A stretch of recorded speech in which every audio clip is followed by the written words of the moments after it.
Hi everyone, Rimbli's Kitchenলৈ সকলোকে স্বাগতম জনাইছো। আজি এটা নতুন ৰেচিপি লৈ আহিছো।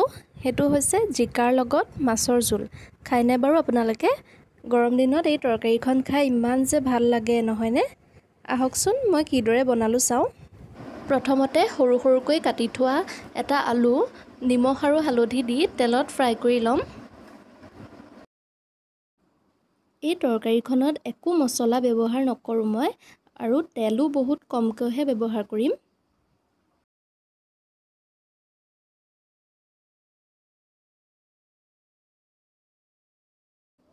আলু কেপিচ মই ব্ৰাউনিছ হোৱালৈকে ফ্ৰাই কৰি ললো।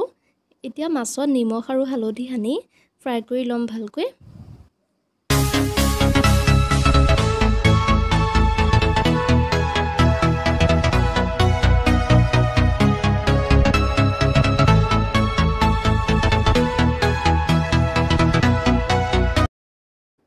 এতিয়া একেখিনি তেলতে এটা কাটি লোৱা পিয়াজ দি দিছো।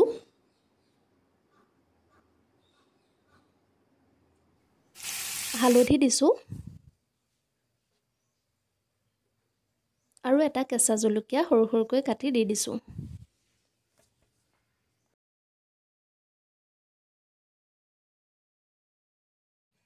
এক চামুচ খুন্দি লোৱা আদা আৰু নহৰু দি দিছো।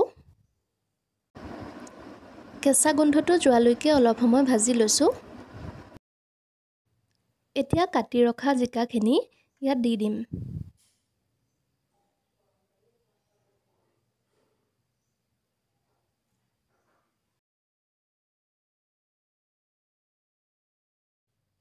সোৱাদ অনুযায়ী নিমখ দি লৈছো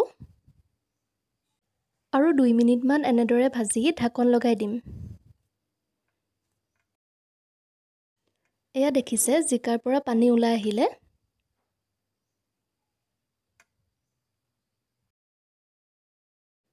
ইয়াত এতিয়া আগতে ফ্ৰাই কৰি ৰখা আলুখিনি দি দিছো।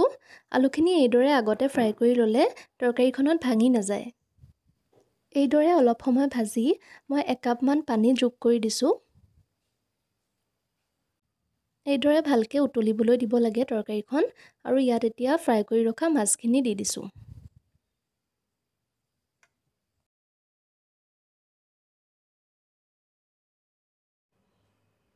এতিয়া আকৌ 5 মিনিট মানৰ বাবে ঢাকন লগাই দিছো।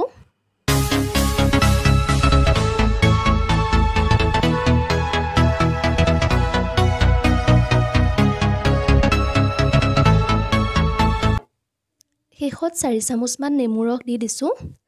তৰকাৰীখন টেঙা হলে বহুত ভাল লাগে খাই। যদি আপোনালোকে টেঙা কৰিব নিবিচাৰে তেনেহলে নিদিলেও হ'ব।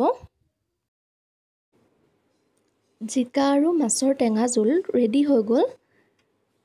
এই তৰকাৰীখন গৰম দিনত খাই বহুত ভাল লাগে। যদি এনেদৰে নাই খোৱা এবাৰ প্লিজ বনাই খাব আৰু কেনেকুৱা লাগিল মোক জনাব।